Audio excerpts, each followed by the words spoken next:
화 있을진저 시온에서 교만한 자와 사마리아 산에서 마음이 든든한 자 곧 백성들의 머리인 지도자들이여 이스라엘 집이 그들을 따르는도다. 사랑하는 성도 여러분, 우리의 말 한마디, 삶의 모습이 누군가에게 영향을 끼치는 자리에 계십니까? 우리가 한 나라의 지도자는 아니어도 가정에서 아빠로, 엄마로 혹은 모임이나 직장, 교회 공동체에서 누군가에게는 영향을 주고 있죠. 그러므로 우리는 리더로, 지도자로, 부모로, 모임 인도자로 그 역할을 하고 있는 것입니다. 그런데 오늘 본문의 말씀에서는 잘못된 리더십을 가진 이스라엘 지도자들의 모습을 보여주며 그들을 향한 하나님의 경고와 심판의 메시지가 전해집니다. 오늘 생명양식의 본문은 아모스서 6장 1절에서 14절의 말씀입니다. 그 중에서 1절에서 6절까지 함께 읽겠습니다. 화 있을진저 시온에서 교만한 자와 사마리아 산에서 마음이 든든한 자 곧 백성들의 머리인 지도자들이여 이스라엘 집이 그들을 따르는도다. 너희는 갈레로 건너가 보고 거기에서 큰 하맛으로 가고 또 블레셋 사람의 가드로 내려가라. 너희가 이 나라들보다 나으냐? 그 영토가 너희 영토보다 넓으냐? 너희는 흉한 날이 멀다 하여 포악한 자리로 가까워지게 하고 상하상에 누우며 침상에서 기지개 켜며 양떼에서 어린 양과 우리에서 송아지를 잡아서 먹고 비파 소리에 맞춰 노래를 지절거리며 다윗처럼 자기를 위하여 악기를 제조하며 대접으로 포도주를 마시며 귀한 기름을 몸에 바르면서 요셉의 환난에 대하여는 근심하지 아니하는 자로다. 오늘 본문에서는 북왕국 이스라엘의 지도자들이 리더십을 자신의 것으로 여기고 마음대로 휘두르고 사치와 향락, 불의와 악행을 행하였음이 드러납니다.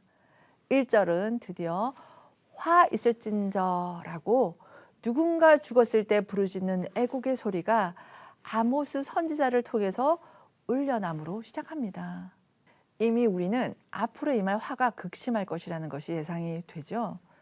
하나님께서 얼마나 싫어하시는 일을 이들 지도자들이 행하였나요?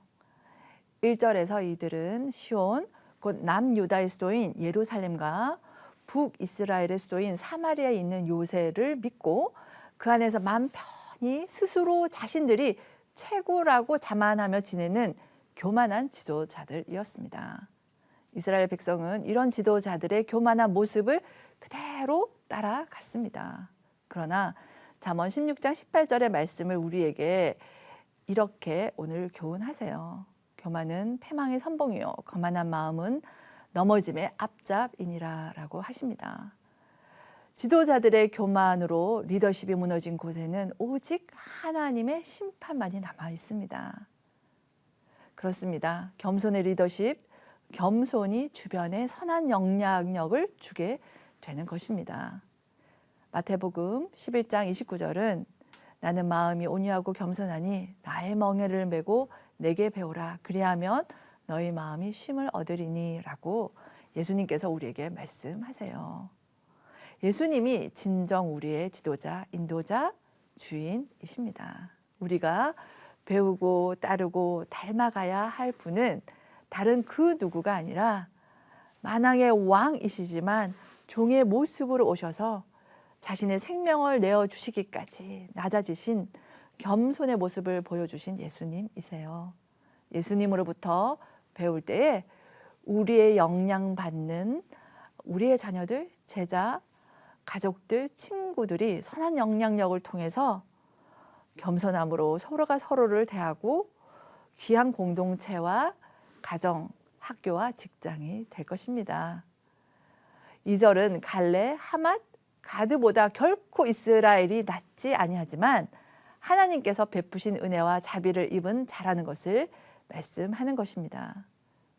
왜 하나님께서는 이들로 하여금 받은 은혜가 무엇인지 기억나도록 하실까요? 그것은 하나님의 자비와 은혜를 받았기에 이 지도자들이 동일하게 백성들에게 자비와 은혜를 베풀기를 원하시기 때문입니다. 그러나 3절은 너희는 흉한 날이 멀다 하여 포악한 자리로 가까워지게 하고라고 말씀합니다. 지도자들이 하나님의 심판의 날을 개의치 않습니다. 그리고 힘이 없고 연약한 백성들을 의롭게 지혜롭게 판결을 내려야 하는 그 자리에서 불의를 행함으로 하나님의 심판의 자리에 도리어 점점 더 가까이 가고 있음을 말씀하는 것입니다. 하나님께서 베푸신 은혜와 자비를 완전히 잊어버린 자들이지요. 우리는 하나님께로 받은 은혜를 기억하며 살고 있습니까?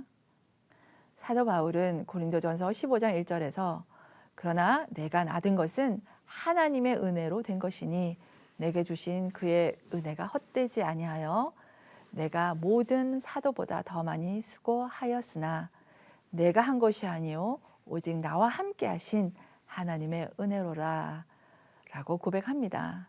그렇습니다. 바울과 같이 우리도 하나님의 은혜를 기억하고 그 은혜가 헛되지 않는 삶을 살도록 합시다.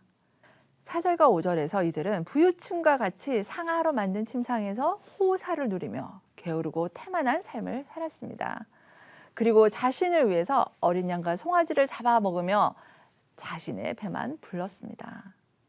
다윗은 악기를 제조하여서 하나님의 은혜를 기억하고 감사와 영광을 돌리는 찬양을 드린 지도자였죠. 그러나 지금 이 북이스라엘의 지도자들은 다윗처럼 악기는 만들었지만 자신을 위한 노래를 흥얼거립니다.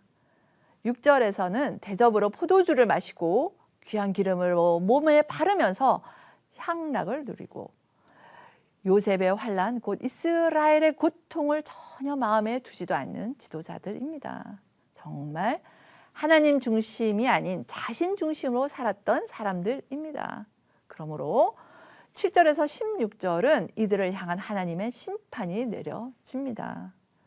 성도 여러분, 혹 우리도 하나님 중심이 아닌 나 중심으로 삶을 살고 있지는 않은지요. 하나님의 중심의 삶은 내 것은 내려놓고 하나님의 뜻이 하늘에서 이루어진 것 같이 땅에서도 이루어지도록 우리 자신을 드리는 것이지요. 어그러진 세상 가운데서 우리가 겸손함으로 허리를 동이고 주의 은혜를 기억하도록 교훈하십니다.